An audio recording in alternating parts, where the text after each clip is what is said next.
loireda ai asdagi fulan de hongja bajana te tuli chahan nom ki mira kune do tipa hi ta ajam de me ya da khora langai da ba masigi hando pagi thora masigi chief guest ningo konthoujam dosen predle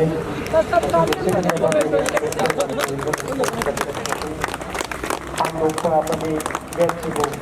Ribbon kakpagi mandalaiba inchagi ground Govindas ko ba program अच्छे से काम करे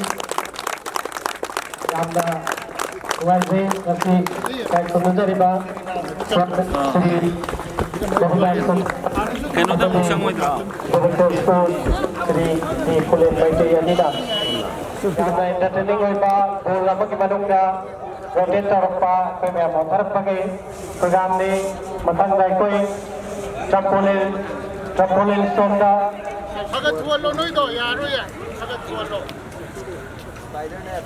spider net और मकाखत पकी आपकी वडो लोगों ने ना पकी मेन समय वाली बात पे ना spider net climbing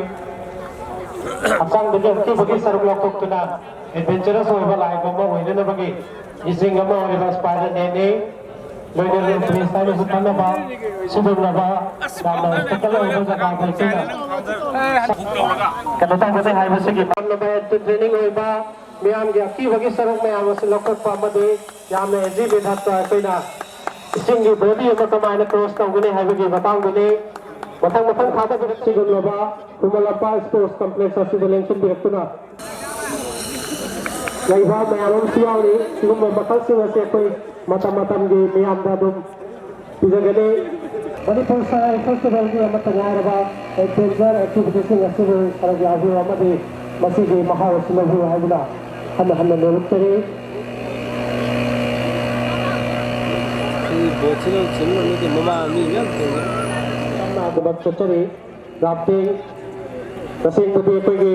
याम में करन होय बा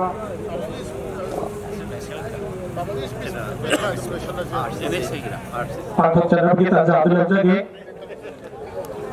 चेबेस की फाम लागा नेक्स्ट बिनर की डॉक्टर क्रैक नजर बा बिगोले हगचर बदा Shri Govindas कोठौजा Dr. L. Sujit, President of the Mountain Trekking Association. Nasigi, Hinsin Biraba Sarada, Nasigi, from the Sigamari, the Bawa, Minamay Doctor, Lorna Lexington. Good evening.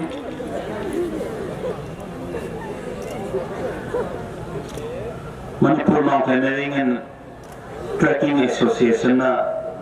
Sinbila Vidna Pangthokkhare Narang. Union Minister for Development of Northeastern Region, Sri G. Kishan Reddy Amasung, Akoi Punamang Nakai Kumnazariva, Honorable Chief Minister, Sri N. Biren Singh Hoji Anina, Haudokwikiba, Solising Aniga, Punithogi Sangai Festival,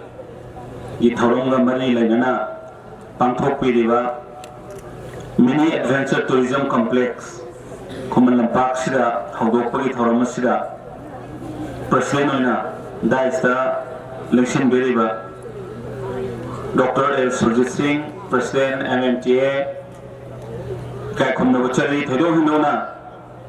Manipuri Sanara Kaya was same but a Chopadata, Lobiriba,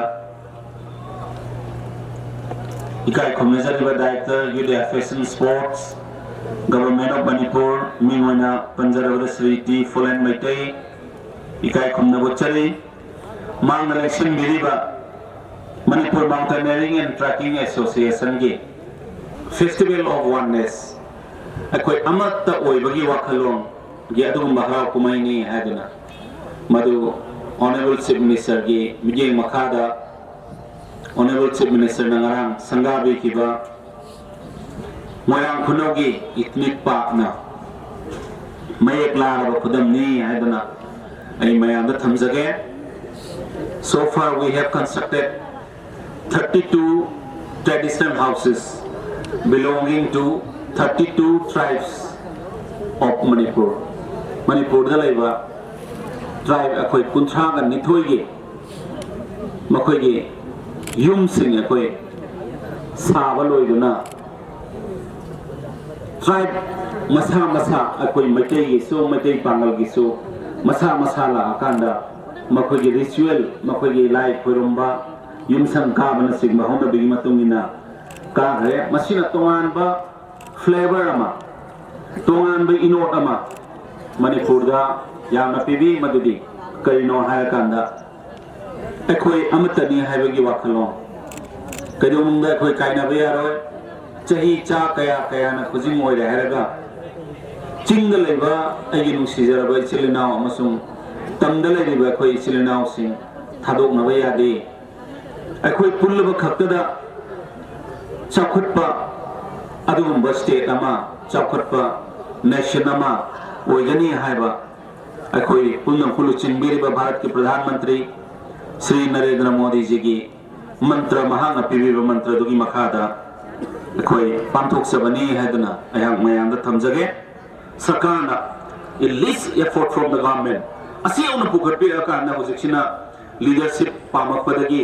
adagi kali pamagi no khangde akoina pamado de koi isa sanaroi sing semba si pamado ne ba koina aduna tabada ona taina satpasi akoi yari makai support obidaba aduga mediani makai da kisu masi si appeal to biba akoi masin yena baduna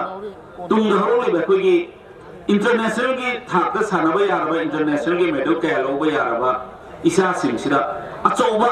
साफू मपी हैबसे आइदे आइगी media के through दा library हलमनसिंग sports को support तौबिरिबा sport enthusiast अदुगा sports को support पिरिबा CSOs sports को support पिरिबा clubs voluntary organisation सिंगना मसे वेनिएम्पली oppose तौबा मखोय तौबिगनो हैना appeal तौबगे मतम you're है ना मैम थमजगे वापम खरसी थमजबग लोयना ख्वाइदगी चाव फेस्टिवल संगाई फेस्टिवल असि माइ पाकना अमसुंग असि अखोइना ओपन तौजरिबा मिनी एडवेंचर टूरिज्म कॉम्प्लेक्स असि असोयंगा मियावदना इसासिना एंजॉय तौबा एंड एंजॉय तौबदना तना करिगुंबा लेसन मयामा असिगुंबा एडवेंचर स्पोर्ट्स की तमंगंबगी अदुगुंबा शक्ति यदि सोन पिबी रसनु अमसुम मयामदा आइना आइए बेस्ट विशेष असिगे सिगुमलबा मिनी एडवेंचर टूरिज्म कॉम्प्लेक्स असिदा आइना पांथोक्पिरिबा मणिपुर माउंटेनियरिंग ट्रेकिंग एसोसिएशन दा आई विश तौजरी है वाफम खरसि थमजबलना मयाम पुन खुरमजरी जय हिंद थागतचरी सर तबक्ता मुखाना थागतचरी सर सर की टाइमिंग जी यंगजरगा कोई फॉर्मल फंक्शन ची साइड लोशनबगी ताजा लौजगे सर नसीगी प्रेसिडेंट ने होना कोई लौजै लोइना नसीगी दाइस इलेक्शन दिरिबाय कोई प्रेसिडेंट डॉक्टर एल सुरजीत सिगुमलबा फंक्शन सिदैदा सरुग्या बिदुना सिगुमलबा प्रोग्राम नसीबु माइ पाना हांदोक पिरमबगी दबक्ता हना थागतचरी लोइना मीडिया की चिलराव से नसी तौजरिबा सिंजरिबा लांजरिबा पुनमा सिगे मियामदा पाव पिबीदुना सिगुमलबा थबक थौरम सिंग असिबु सक्ता पिगदोरिबा प्रिंट अमदी इलेक्ट्रॉनिक मीडिया की चिलराव से थागतचब थमजरी बोलब्रेंगी डेमोन्स्ट्रेशन सिबा खतक ने ताबिना बनोलचरी से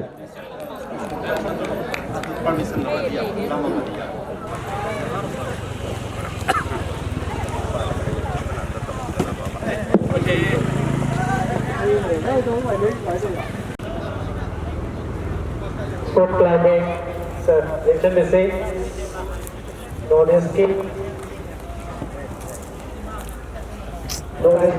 कुंजलिपान कुमापन अमदी कुंथा से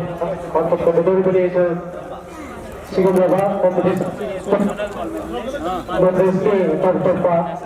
ड्राइवर्स की क्लास में से कॉम्पिटिशन जा बिरतने है कभी kan law Japan Bangkok kita yang tinggi tahan dunia tidak bahkan lagi Tahu ngatang kami lalu demo tentang apa tuh?